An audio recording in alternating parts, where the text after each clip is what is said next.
Hello everybody and thanks for tuning in. We have the DM009 RTF quadcopter here, and one of its main features, or one of the features that I noted, is that it has, as stated in the title, air press altitude hold. That language kind of indicates it has air pressure sensitivity, but I think it actually just uses the throttle stick, much like the SEMA X8, to do altitude hold. And so we'll get to test that out. I've already gotten everything out of the box, obviously, and the first thing I need to say is it does not come out of the box with the legs in it. The legs are, I'm unable to remove them now that I've got them in there. They use kind of, if you remember those, when you were a kid, those finger cuffs where you stick your fingers in and you can't pull them out? It's got a similar joint for each socket here, and, well, maybe I'm going to get one. There, I got one. Okay. I should have tried harder. Okay. So now we actually get a look. So they use kind of a pressure sensitivity to make these legs difficult to come out, which is a good thing, because now you don't have a screw to worry about. They certainly aren't going to fall out when you have maybe a screw vibrates loose. And then you'll also note, while we're looking here at the belly, it does include a camera. This is not a Wi-Fi camera. This is just for taking aerial photos and videos. And it says 1080p. But that's an awful small sensor on the front for 1080p, isn't it? I suspect what we're going to find is images and video that has a resolution of 1080p, but actually has a bit rate that's pretty slow, so it functionally makes it a much lower resolution.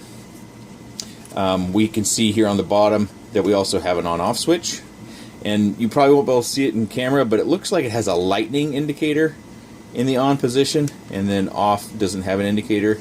This is our lead that goes right into the camera port. It has a flip-up latch. You can see it has the micro loci connection, and this is kind of short. It actually makes connecting the battery kind of difficult. And while we're talking about the battery, this is a 2S battery that is 600 mAh. So we should have some pretty good punch with this, really. It's a nice beefy thick battery. And the charger that comes with it is this one, and you can see there that's a plug used in other regions, so a little adapter is going to be required. They may have intended to ship mine with one of these, but I happen to have a few of these laying around, so it works just fine. You plug that in here in the States and plug it into our wall outlet, and then it's got a micro loci female end on this side.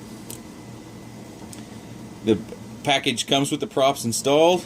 You get an extra set of props, and let's open this package so we can take a closer inspection of the props, because this is a unique design to me. As you can see, the prop actually has the stem connected to it, and there's a little screw that goes in here, and I should be able to show you the screw. There's the screw. So you have a little bit that goes up in there, and then you screw it down and secures it, so you don't have to worry about these actually having spinners. It looks like in the pictures this might have spinners, and spinners can sometimes come off. But we have an extra set of props. We have prop guards, and they are just snap-ins. They do have a screw hole right here, and you can see they've got a cutout. And it comes with a USB card reader here as well. Mine came in green. We also get a screwdriver. And I wanted to show you the front. The quad seems to have a bushing or a bearing. I suspect that's a metal bushing. And I had a magnet out, and I was kind of getting some tack out of there, so I think that it is metal, but I do think it's a bushing. I viewed it under a magnifying lens. I couldn't see any separation, so I think it's just a bushing, but that's better than it being plastic. So we should technically get a little bit of a more smoother running motor. It has lights in the front and in the back, and in the back they flash. You might be able to see that a little bit. There's some individual LEDs in the back, and then the motor pods all have lights in it too. Let's go ahead and plug the battery in and take a look at those lights. Before we look at the lights, let's take a look at this battery bay real quick, and I hope you can see that. Let me grab the screwdriver and I'll point with it here. There's a couple of little plastic fins right down here on either side. Hopefully you can see those. And this is what rests against our battery. But if you wanted to get a larger battery in there, you could disassemble the quad, take those fins out, and then you could probably go clear up here to the curved part of the nose with your battery, so you could get a big battery in there. That might mean less agile, but it might mean more flight time. But stick your battery in, it's kind of tight, shove it forward, it gives you a little bit of a gap here to tuck our wires down into. And it snaps nicely in place. There you can get to see the lights, it's flashing because we're not bound. Lights in the front as well. I kind of like that. It looks like, I think it was the last RoboCop movie that had a little bit of a design change from the 80s RoboCop movie, kind of looked like that. Anyways.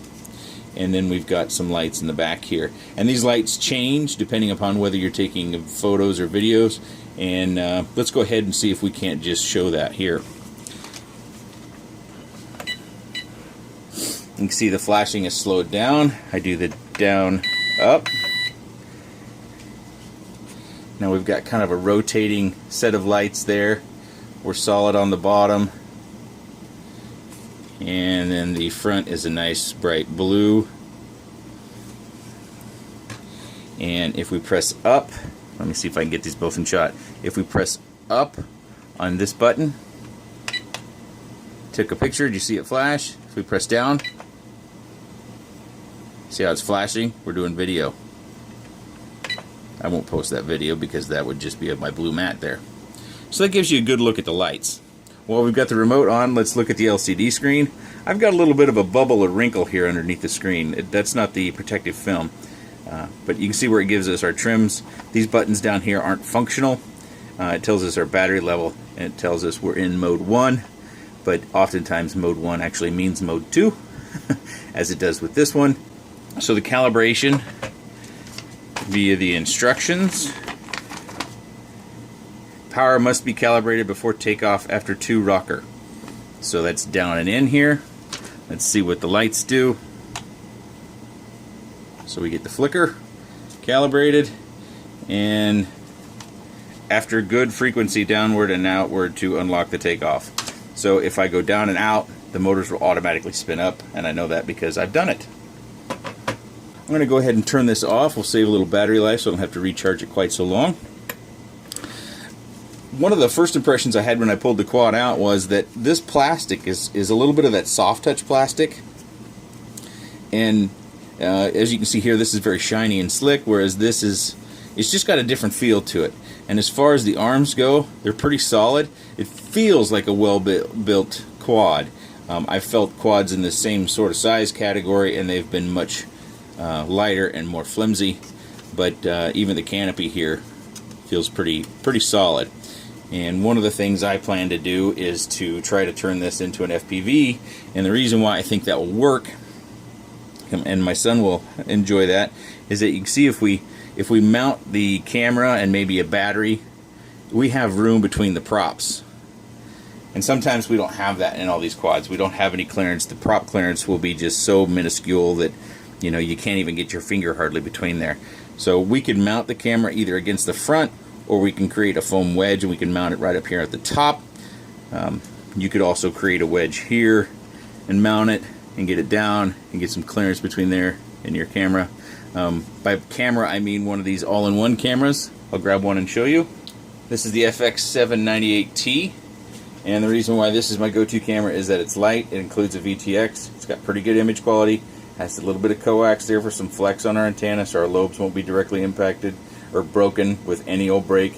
And the PDB, or PCB, excuse me, is down out of the way. Some of the antennas connect directly to the PDB, and that means when you get an impact, that impact is then the force is transferred down, possibly snapping that off, and then you've got no shot of repair.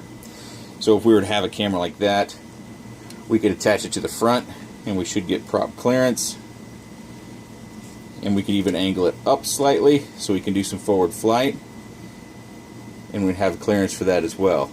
And then you could mount a battery kind of on the back side of this hump. You could put a battery right here, or if you have a pod that you've built with your battery connected, you could use that, or you could take this wire, drill a hole through the top, and go directly into the battery feed from below. But that's 2S, so you're going to need a regulator to get this down to 1S. 3.7 volts is going to be recommended. But let's go outside and let's fly this thing before we get to modding it. Alright, DM09, super windy out. This will be a good challenge. Got the lights.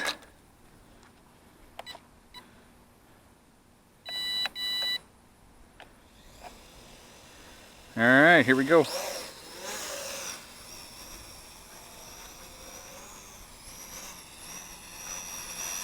Here's our pitch. Very slow and docile. Our roll.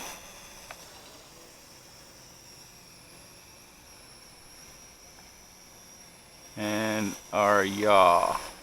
Super slow. Let's go upper 8. Got 2 beats now. A little bit more pitch. You can hear that altitude hold kicking in.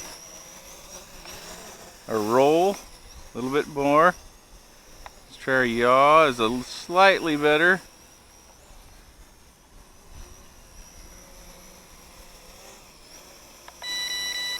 Highest rates, 3rd and final. Here's our roll. Ever increasing, our pitch. And then our yaw. I don't think the yaw changed much from medium to high. Alright, altitude hold with the flip. We got the left button and a direction.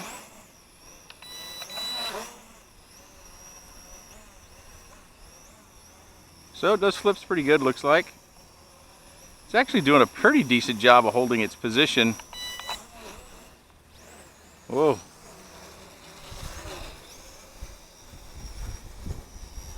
Let's fly it over here and see if we can't get some video. I'm going to bring it up a bit. I'm going to take a photo by pressing up. And I'm going to take a video by pressing it down.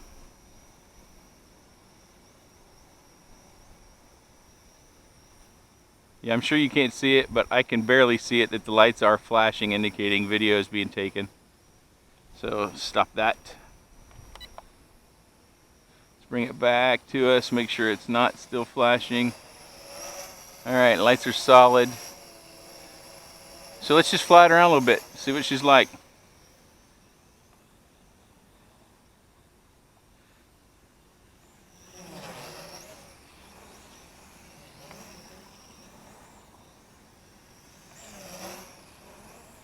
Nice thing about this is if you're just getting started, you really don't have to manage the throttle at all. You're just using the left stick for yaw, and that's just about it. It does a pretty decent job of holding its height. You can see it comes down a little bit, you know, full pitch forward and hard turns, but it recovers. I think if you've flown quite a bit line of sight, that you might want more pitch and roll than this one has, but it's not terrible.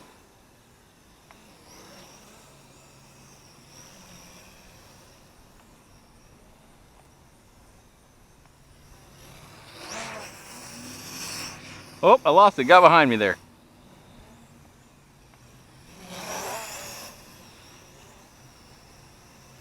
Let's bring it up.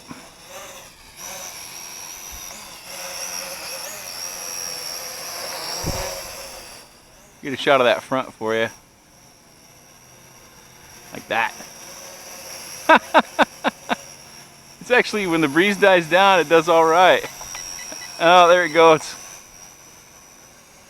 Did some trimming. Those was the buttons you were hearing. Now I need to trim it, pitch forward.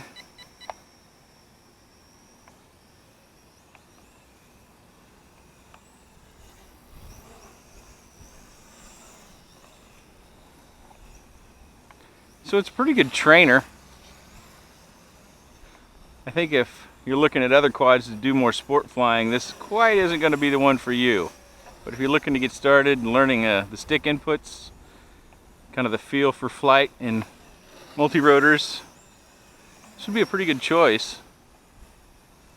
Plus you get the added benefit of a little bit of aerial photography or video if you want to explore that a little bit. And we'll take a look at those samples here.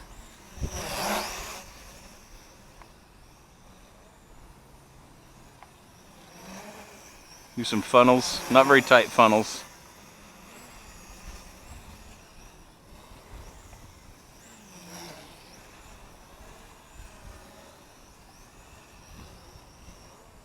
That 2S battery is going to give us some pretty long flight time. I think in my past flights I've seen somewhere around 11 minutes.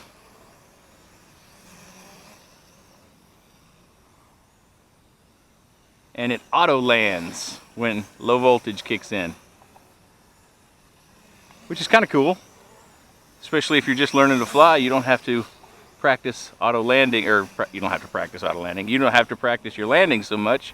This one will help you with that, but at some point you're going to have to practice, and of course you just practice your landings before you get to LVC. Gave it a little bit of throttle there to get some height back. It seemed to be going down either because of the breeze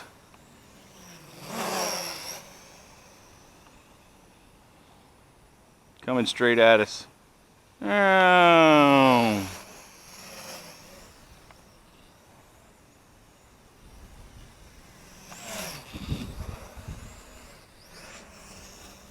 Whoa. Lost a lot of height there. We're down skimming the ground. I had to give it a little punch. I know it circled back around behind me. I do that sometimes when I'm flying a line of sight. I kind of forget I'm not FPV, and then it gets behind me and I can't see it. It's ridiculous. Hopefully you can see those leaves, especially off in the distance. Well, there's a stiff breeze right now. You can see it kind of pushing it around. You're gonna have to manage pitch and roll a little bit more. I'd say that gust was probably 15 to 20 miles an hour. I think we probably got a 7 to 10 mile an hour constant wind.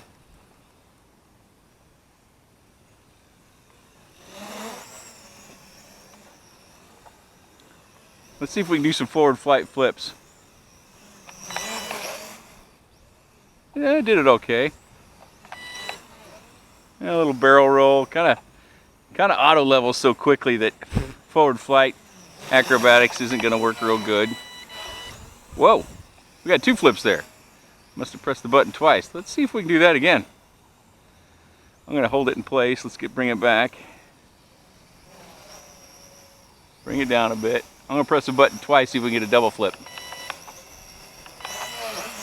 No? How did that happen? We saw it.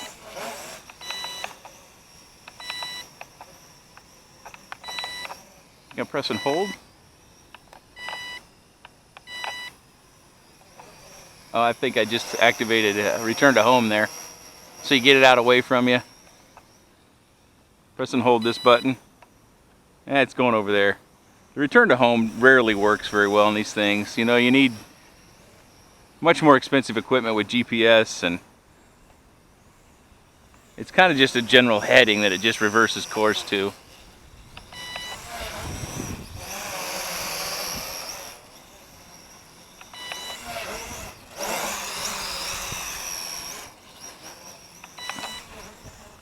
Well, let's do some more forward flight passes here. We got to be getting a little bit low on battery.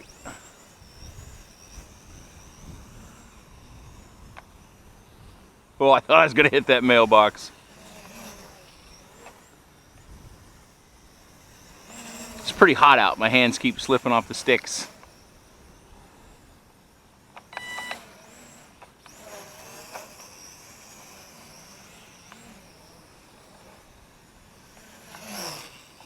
I have crashed it in other flights. Hit the mailbox over here, just to my left. Oh, I might crash it here. Ah, no, got out from underneath there. Crashed it in the mailbox, crashed it into the brick wall behind me. It's pretty durable, still the same original props.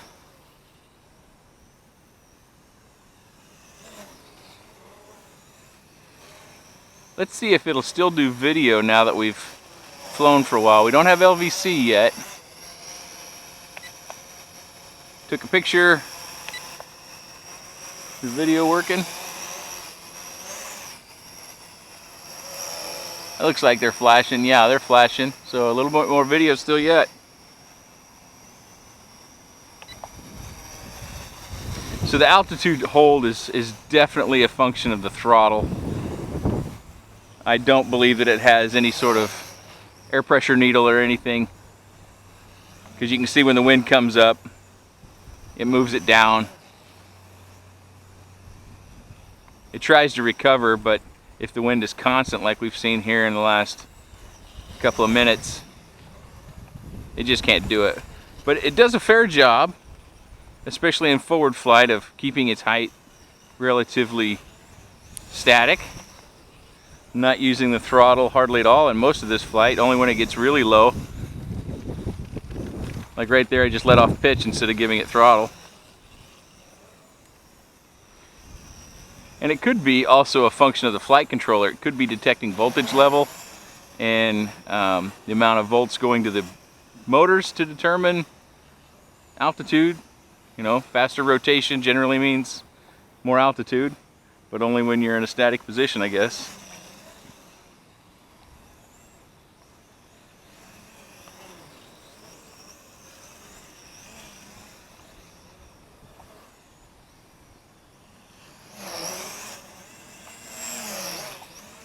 I like how the front looks. That reminds me of RoboCop for some reason. Tell me if I'm wrong there. Doesn't it look a little bit like the RoboCop face mask?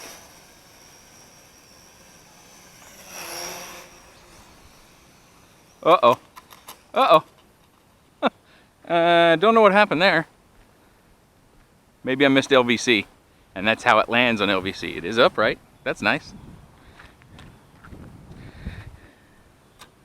Yeah, LVC did dislodge or broke. Ooh, we broke a motor pod there.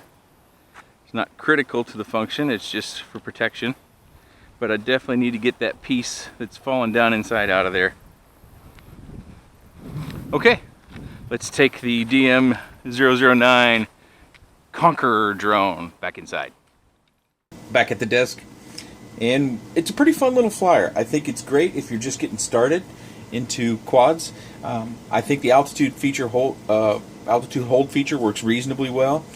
And if you're just getting started, that's the kind of an enhancement, really, because you only have to worry about 3 inputs rather than that 4th. You can get your altitude up to 8 feet or so, and then you can just work yaw if you're to that stage of learning, or pitch and roll. And when anybody's starting out, I always recommend they learn kind of a 4 corners drill. You start by going out and then back. You don't rotate, you just go out and back, so you're just going this way, and then you go out and then over to the left, bring it back to center with some right stick, and then go to the right, and eventually you can start rotating it around and you'll do circles, and then you can start to work in the yaw to where you have coordinated turns, to where instead of just going forward and back, left to right, to where the nose is always facing away from you, you actually rotate things around and you start to make coordinated turns. So you can use bank turns, and you can start to get a little more aggressive in your flight. The battery does get really hot. I wouldn't be too concerned about it getting hot, but I would definitely let it rest and cool off before you charge again. And charging takes a long time. I can't say exactly how long, because after 2 to 3 hours I would get tired of monitoring it and I'd end up doing something else, and I'd come back to it, you know, an hour or 2 or 3 hours later, and it would be done. So charging this thing could take more than 3 hours. I've had a number of crashes, and I'm in flight and just doing an inspection. I think this is where I hit the mailbox a time or two. Well, that might have been the brick wall too. But these props are pretty flexible and they should be pretty durable, and you've got a second set in the kit, so no worries there.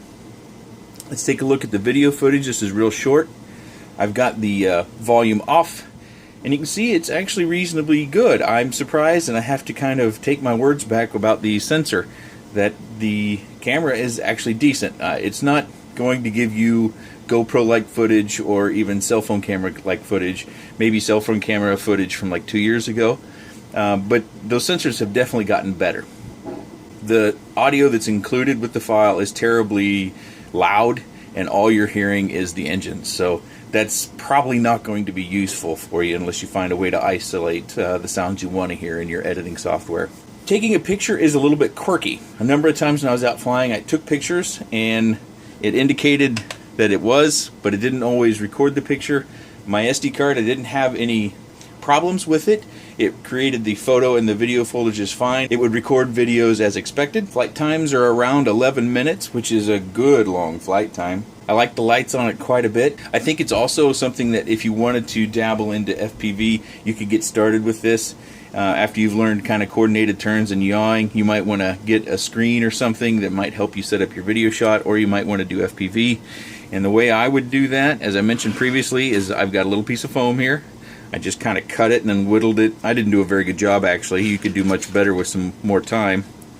Put that right here. You can hot glue it if you want, or you can use some double-sided foam tape. You can see how it kind of creates a flat surface there on the nose. And again, you would secure this to the back of your camera. I would leave your dip switches exposed. If you're wondering, this camera is the MC02, and the reason why I would suggest that camera, it has a very wide range of voltage that it supports. Hopefully, there we go, 3 to 26 volts. Remember, this is 2S, so you can't put a max 5 volt camera on this or you will burn it out. So you kind of mount this up here like that, mount it on the front here. And if I can get that to move while holding everything in place, you can see you still got plenty of prop clearance. That hit my finger, not the camera. And then you just wire it in. You can either use a separate battery up here on top with your wire connection, or you can go in through the canopy of the quad to get your power and wire directly into your battery wires. So that's it. That's the DM009, otherwise known as the Conqueror drone. Sometimes I'm asked why I still do RTF reviews and I still get some of these, and it's because this is what got me started into the hobby. I bought a Syma X5C, I think it's called, and I saw it on, I think it was an advertisement when I was online, and that's what got me back into the hobby. I had been doing RC cars and flying wings over the years, and kind of, you know, you do it for a couple years and then you don't do it for a few years, and I've been like that for about 15-20 years. But drones just like this, or quads just like this, is what got me back into the hobby. And you can pick up something like this, learn to fly, learn to train your eyes, learn the stick inputs with your fingers, and then you'll progress on to maybe some other sort of more configurable quad, or maybe you want to get into something which is aerial photography, so something bigger, brushless, and you'll start to need to learn how to repair stuff because you're going to crash. And speaking of crashes, I did snap this little guy, so those are kind of fragile. I would just take them off. Unless you're flying in grass or a really dirty area, these probably aren't going to help you much. So, you know, I'd just take them off, and I think everything should be just fine. It's pretty well balanced, tends to land on its nose, but in the case where the crash that I showed you in the video footage was it going down to auto land itself, but I was still pitching it forward, and so it was fighting me. That's pilot error. But I wanted to include that footage so you would know what to expect when you see it. Pretty decent little unit. If you have any questions or comments, please leave those in the section down below. Thanks for watching, everyone.